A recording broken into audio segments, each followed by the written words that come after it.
Votre bébé ne parle pas encore. Il ne peut pas vous dire quand quelque chose lui fait mal. Mais voici ce que la plupart des parents ignorent. Votre bébé enregistre absolument tout ce que vous faites. Les gestes les plus anodins, ceux auxquels vous ne penseriez jamais à deux fois, façonnent silencieusement la personne qu'il deviendra. Je ne parle pas de maltraitance. Je ne parle pas de négligence au sens évident du terme. Je parle de 10 choses tout à fait normales, du quotidien, que des millions de parents aimants et attentionnés font chaque jour, des choses qui blessent réellement les sentiments de leur bébé d'une manière qu'il ne peut pas exprimer. Et les conséquences ne sont pas seulement émotionnelles, elles sont neurologiques, développementales. Et dans certains cas, elles durent toute une vie. Restez avec moi parce que le 4e point de cette liste était quelque chose que presque tous les parents font durant la première année de vie et les recherches à ce sujet sont véritablement saisissantes. Et lorsque nous arriverons au 7e point, vous ne regarderez plus jamais un moment simple avec votre bébé de la même façon. Ce n'est pas une question de culpabilité, c'est une question de compréhension, parce qu'une fois que vous savez, vous pouvez changer les choses et cela change tout. Commençons par le premier point. Les bébés sont résilients, tout le monde le dit, et c'est vrai dans une certaine mesure. Mais voici ce que cette affirmation cache de dangereusement faux. Les bébés sont résilients lorsqu'ils bénéficient d'un soutien émotionnel constant. Sans ce soutien, cette résilience commence à se fissurer très tôt.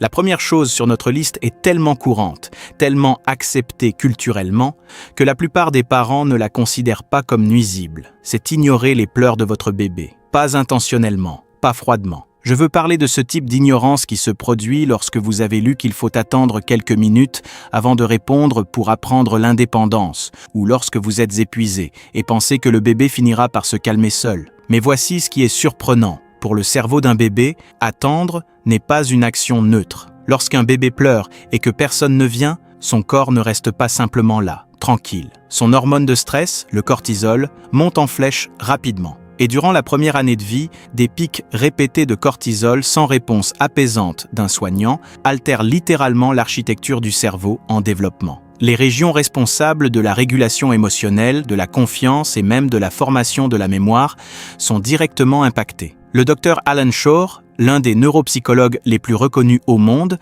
a passé des décennies à étudier ce phénomène. Ses recherches montrent que la communication émotionnelle entre un soignant et un bébé n'est pas seulement du lien affectif, c'est littéralement le câblage du cerveau. Lorsqu'un bébé pleure et qu'un parent répond de manière constante, le système nerveux du bébé apprend que le monde est sûr, que l'aide arrive, qu'il compte. Mais lorsque cette réponse est retardée ou absente de façon répétée, un message différent se grave et ce message est beaucoup plus difficile à effacer plus tard. Je veux être clair, une réponse retardée ne recâble pas un cerveau. La vie, c'est la vie. Vous ne pouvez pas être là à chaque seconde. Mais le schéma compte énormément. Et une fois que vous comprenez ce qui se passe neurologiquement dans ces moments de silence, vous vous sentirez très différemment à l'idée de laisser attendre. Ce qui nous amène au 2e point, et celui-ci est subtil, tellement subtil, que la plupart des parents ne remarquent même jamais qu'ils le font. C'est le ton de votre voix lorsque vous êtes stressé. Imaginez, vous avez eu une journée difficile, vous êtes débordé, privé de sommeil, peut-être à bout de force, avec 3 heures de sommeil et un café froid. Vous prenez votre bébé dans vos bras et vous dites quelque chose de tout à fait normal, quelque chose comme « Ok, je suis là ». Mais votre voix est tendue, contractée, il y a une crispation dedans. Ce que la plupart des parents ne réalisent pas, c'est que les bébés sont exquisément sensibles à la prosodie vocale, c'est-à-dire au rythme, à la tonalité et à la texture émotionnelle de votre voix, et cela depuis avant même leur naissance. À 3 mois, un bébé peut distinguer une voix calme d'une voix stressée avec une précision déconcertante et son système nerveux réagit à ce qu'il détecte. Voici ce qui est vraiment fascinant. Des chercheurs de l'Université d'Oregon ont découvert que des nourrissons âgés de seulement 6 mois présentaient des réponses au stress mesurables dans leur fréquence cardiaque et leur niveau de cortisol lorsqu'ils entendaient des disputes entre adultes, même pendant leur sommeil, endormis. Ils n'avaient même pas conscience de ce qui se passait. Et leur corps réagissait quand même. Alors, lorsque vous parlez à votre bébé avec de la tension dans la voix, même en disant des mots affectueux, il n'entend pas les mots, il ressent le ton. Et pour lui, un ton tendu signifie le danger. Cela signifie que la personne dont il dépend pour tout ne va pas bien. Et si cette personne ne va pas bien, lui non plus n'est pas en sécurité. Cela ne signifie pas que vous devez simuler la joie quand vous êtes à bout, mais cela signifie que lorsque vous le pouvez, prendre une seule grande respiration avant de prendre votre bébé dans vos bras Juste une respiration lente peut suffire à modifier votre système nerveux pour que le message reçu par votre bébé change complètement. Mais ça devient encore plus intéressant parce que le troisième point est quelque chose qui semble totalement inoffensif en surface. Et c'est quelque chose que vous avez probablement fait aujourd'hui. Forcer l'interaction. Vous connaissez ce moment. Vous portez votre bébé et vous le présentez à un proche, un ami, une connaissance qui adore les bébés. La personne s'approche avec enthousiasme, peut-être un peu trop près, parle avec une voix forte et aiguë, et votre bébé détourne le regard, baisse les yeux, commence peut-être à s'agiter. Et la réponse de l'adulte est généralement « Allez, regarde-moi ». Voici ce qui se passe à l'intérieur de votre bébé dans ce moment-là. Il n'est pas timide, il n'est pas difficile, il communique une limite. Les bébés utilisent le détournement du regard comme stratégie de régulation. C'est leur façon de dire « C'est trop pour moi en ce moment. J'ai besoin d'une pause par rapport à cette stimulation. Je suis dépassé. » Lorsque ce signal est ignoré, lorsque l'interaction est poussée au-delà du point où le bébé a essayé de se retirer, cela lui enseigne quelque chose qui prend des années à désapprendre. Vos limites n'ont pas d'importance. Votre nom sera ignoré par les personnes qui sont censées vous protéger. Je ne suggère pas que chaque grand-parent enthousiaste cause un préjudice durable, mais les schémas comptent. Et si votre bébé essaie constamment de se désengager et qu'on le repousse constamment dans l'engagement, ce schéma se grave, non pas comme un souvenir qu'il peut rappeler, mais comme une sensation profonde, une croyance au niveau corporel sur le fonctionnement du monde. Bien, nous en sommes à 3 comportements et je dois vous demander, vous reconnaissez-vous dans l'un d'eux? Parce que la plupart des parents, oui, et c'est tout l'enjeu. Ce ne sont pas des choses que font de mauvais parents, ce sont des choses que font des parents aimants et bien intentionnés parce que personne ne leur a expliqué ce qui se passait réellement en dessous de la surface. Nous continuons, parce que nous faisons à peine nos débuts. Et le suivant est celui que j'ai mentionné au début, celui que presque tous les parents font durant la première année. Quatrièmement, minimiser les émotions. Votre bébé est bouleversé, vraiment bouleversé. Peut-être qu'il pleure parce que vous lui avez retiré quelque chose des mains. Peut-être qu'il est frustré parce qu'il n'arrive pas à atteindre un jouet. Et votre réponse, tout à fait naturelle, tout à fait instinctive, est « tu vas bien, c'est rien ». Voici la science derrière la raison pour laquelle cette simple phrase « tu vas bien » est plus compliquée qu'il n'y paraît. Les bébés n'ont pas la capacité neurologique de s'autoréguler émotionnellement. Cette capacité, logée principalement dans le cortex préfrontal, ne se développe pleinement que vers la mi-vingtaine. Ce que les bébés ont à la place, c'est la co-régulation. Ils empruntent votre système nerveux régulé pour calmer le leur. Vous n'êtes pas seulement gentil, vous leur fournissez un échafaudage pour que leur système nerveux redescende de la détresse.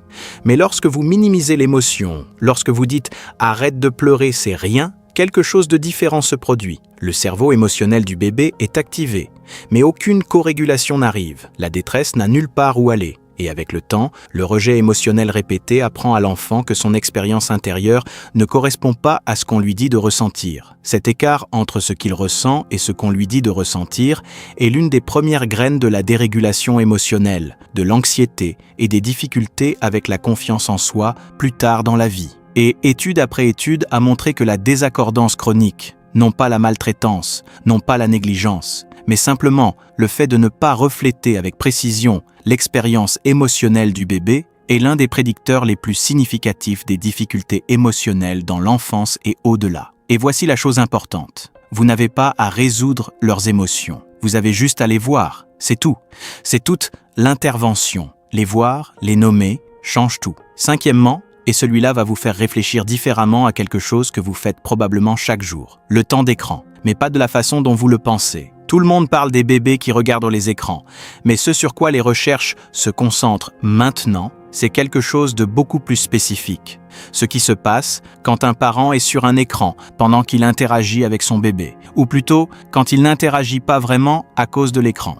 Dans une série d'études célèbres, appelée « Les expériences du visage immobile », initialement conçue par le docteur Edward Tronick, des chercheurs ont demandé à des mères d'interagir normalement avec leur bébé, puis d'adopter soudainement une expression complètement figée et sans réponse. En quelques secondes, les bébés devenaient visiblement en détresse. Ils essayaient de réengager leur mère. Ils utilisaient à tous leurs outils sociaux, sourire, pointer, vocaliser, et lorsque rien ne fonctionnait, ils se repliaient sur eux-mêmes, détournaient le regard. Certains se mettaient à pleurer. Certains présentaient des signes physiologiques de stress aigu. Voici ce qui rend cela pertinent par rapport à votre téléphone.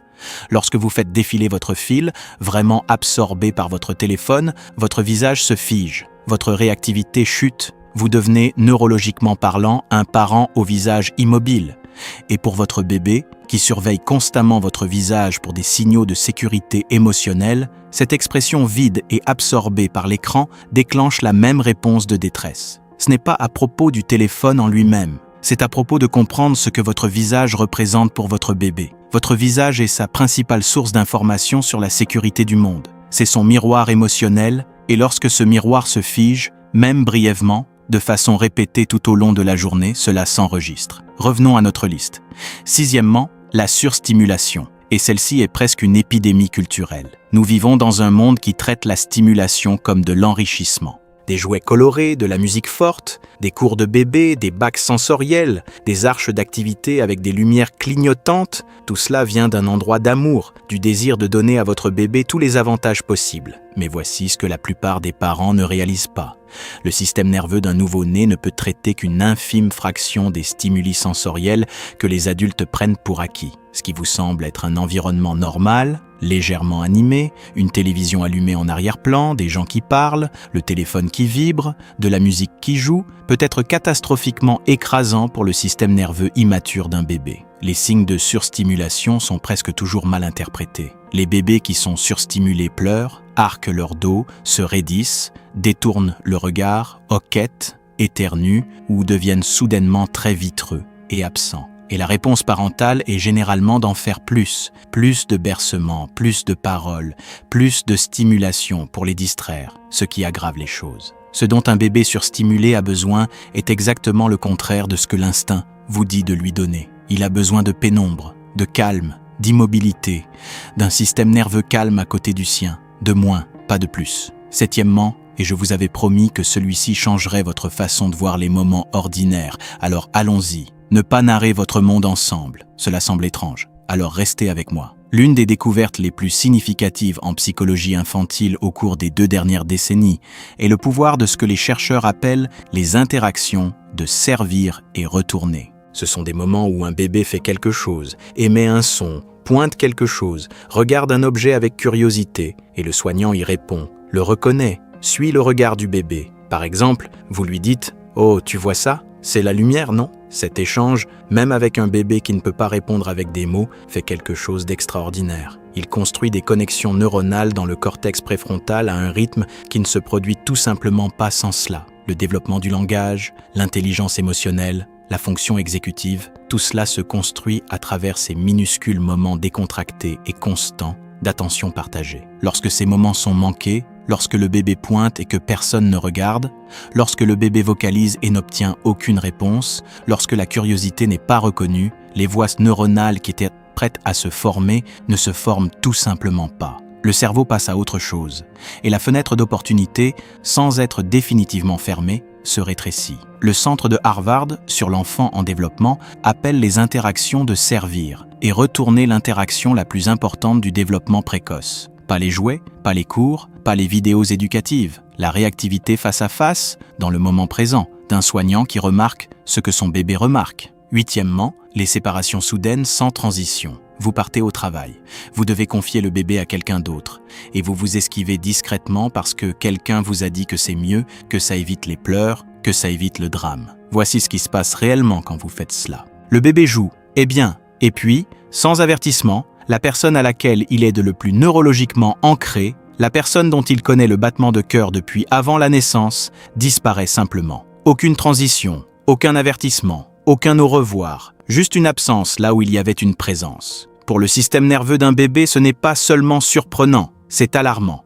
Et la conséquence n'est pas moins de pleurs, c'est en réalité plus d'anxiété, parce que le bébé a maintenant appris quelque chose de profondément déstabilisant. Les personnes que j'aime peuvent disparaître sans prévenir, ce qui signifie que je ne peux jamais vraiment me détendre. Je dois rester vigilant, je dois surveiller constamment les signes qu'ils pourraient partir. Les recherches sur ce sujet sont cohérentes. Les bébés qui vivent des transitions consistantes et prévisibles, même s'il y a des pleurs au moment des au revoir, développent un attachement plus sécure que les bébés dont les soignants disparaissent régulièrement sans prévenir. Les pleurs lors d'un au revoir visible et reconnu ne sont pas de la détresse qui s'accumule, ils sont de la détresse qui se libère. Et il y a une différence fondamentale. Neuvièmement, Celui-là est silencieux, tellement silencieux qu'il ne semble presque rien. La déconnexion physique. Le toucher n'est pas un luxe pour les bébés. C'est une nécessité biologique. Les recherches sur le contact peau à peau, sur le portage, sur la proximité physique réactive sont tellement accablantes à ce stade qu'il serait scientifiquement inexact de les qualifier d'optionnels. Lorsqu'un bébé est tenu dans les bras, de l'ocytocine, l'hormone du lien, est libérée chez le bébé et chez le soignant. La fréquence cardiaque se stabilise. Le cortisol chute. Le nerf vague, le nerf principal du système nerveux parasympathique, est activé, favorisant un état de calme et de sécurité. Tout cela se passe grâce au toucher. Mais voici ce qui est souvent oublié. Il ne s'agit pas seulement de les prendre dans vos bras quand ils pleurent. Il s'agit de la connexion physique, casuale et fortuite tout au long de la journée. Une main dans leur dos pendant qu'ils jouent. Effleurer leurs joues au passage. La chaleur de les avoir proches. Ces micro-moments de toucher communiquent en permanence. Tu es en sécurité. Tu es vu. Tu n'es pas seul. Les bébés qui vivent un faible contact physique chronique, même dans des foyers aimants où ils sont nourris, stimulés et bien soignés, présentent des niveaux de cortisol de base mesurables, plus élevés. Leur système nerveux tourne perpétuellement sur une réponse au stress de faible intensité, non pas parce qu'ils sont en danger, mais parce que l'un des signaux primaires de sécurité, le toucher, est chroniquement absent. Et dixièmement, le dernier. Je l'ai gardé pour la fin parce qu'il est, à bien des égards, le plus important et le plus mal compris. L'indisponibilité émotionnelle du parent. Pas la négligence, pas l'absence. L'indisponibilité émotionnelle. Le parent qui est physiquement présent, qui nourrit, change et porte, mais qui est intérieurement ailleurs, en deuil, déprimé, anxieux, dissocié, dépassé. Ce point est tellement important et tellement rarement abordé honnêtement. Les bébés n'ont pas seulement besoin de votre corps présent, ils ont besoin de votre être émotionnel présent. Et les recherches sur la dépression parentale en particulier montrent quelque chose à la fois bouleversant et clarificateur. Les bébés de mères déprimées, même de mères qui accomplissent tous les actes physiques de soins, présentaient des schémas d'attachement perturbés, des réponses au stress élevées et un développement cérébral altéré dans les régions responsables des émotions et de la régulation du stress. Ce n'est pas pour culpabiliser les parents déprimés, c'est pour souligner quelque chose de profond. Votre bébé ne reçoit pas seulement vos actions, il reçoit votre état émotionnel. Et le cadeau le plus extraordinaire que vous puissiez lui offrir, plus que n'importe quel jouet, n'importe quel cours, n'importe quelle intervention, c'est de travailler sur votre propre système nerveux, votre propre guérison, votre propre régulation. Parce qu'un parent qui prend le temps de respirer, qui demande de l'aide, qui pratique même les plus petits actes d'autorégulation, ce parent change quelque chose dans la pièce, et le bébé le ressent. Nous voilà à la fin de ces 10 points, et je veux que vous remarquiez ce que vous ressentez en ce moment. Parce que si vous vous sentez un peu reconnu, peut-être même un peu ému par des moments que vous reconnaissez, ce sentiment est important. Ce n'est pas de la culpabilité, c'est de l'accordage. C'est la même qualité qui fait de vous un bon parent. Le fait que vous regardiez cette vidéo, le fait que vous vouliez comprendre, le fait que vous vous souciez assez pour vous demander « Est-ce que je rate quelque chose ? Est-ce que je blesse mon bébé sans le savoir ?» Cette question, cette volonté de regarder n'est pas une petite chose, c'est tout. Votre bébé n'a pas besoin d'un parent parfait. Les recherches sont en réalité très claires là-dessus. Winnicott appelait cela le parent suffisamment bon. Quelqu'un qui fait des erreurs et répare, qui rate et remarque qu'il a raté, qui ne fait pas toujours bien, mais qui essaie constamment de revenir, de se reconnecter, de voir. Les moments de déconnexion ne sont pas ce qui façonne votre bébé, c'est la réparation qu'il façonne. Le retour, le « je suis là maintenant, je te vois ». C'est l'architecture de l'attachement sécure, non pas la perfection, mais le retour. Alors la prochaine fois que votre bébé vous regardera, vraiment vous regardera, ce regard profond, sans défense, direct que seuls les bébés peuvent donner, sachez qu'il ne fait pas que vous regarder. Il vous lit, vous fait confiance, se câble autour de vous, et vous êtes suffisant. N'oubliez pas de vous abonner à ma chaîne YouTube pour découvrir encore plus de contenu comme celui-ci.